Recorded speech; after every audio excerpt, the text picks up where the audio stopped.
বিভাগেও আমাদের এই বর্তমান কমিটিতে নাই এবং তৎকালীন প্রতিষ্ঠাতা সভাপতি এম.এস. খান, প্রতিষ্ঠাতা সাধারণ সম্পাদক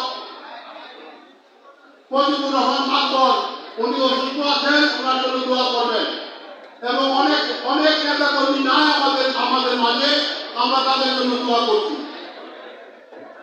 আজকে মহানগরের সম্মেলন, আমাদের নেতা আজকে উপস্থিত হয়েছেন।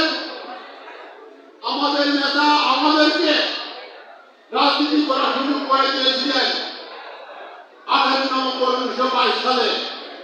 ওনার অক্লান্ত পরিশ্রমে বঙ্গবন্ধু শহীদকে সম্মান মর্যাদার সহিত আজকে আমরা রাজনীতির আলোচনা করতে পারি, রাজনীতি করতে পারতেছি। আমাদের দায়িত্ব বঙ্গবন্ধু আদর্শ বাস্তবায়ন করা, জননেত্রী শেখ হাসিনার সেফগার্ড হিসেবে তাকে উন্নয়নের মধ্যে রেখে আগায় নেওয়া।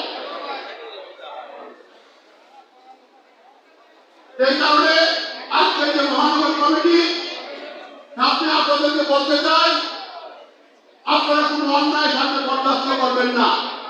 আপনারা বঙ্গবন্ধু আদর্শ বাস্তবায়ন ক্ষেত্রে আপনারা কোনো কার্পণ্যতা করবেন না। আপনারা আমাদের জননেত্রী শেখ হাসিনা উন্নয়নের পন্থাটাকে এগিয়ে নিতে আপনার সাথে এগিয়ে যাবেন। জয় বাংলা, জয় বঙ্গবন্ধু।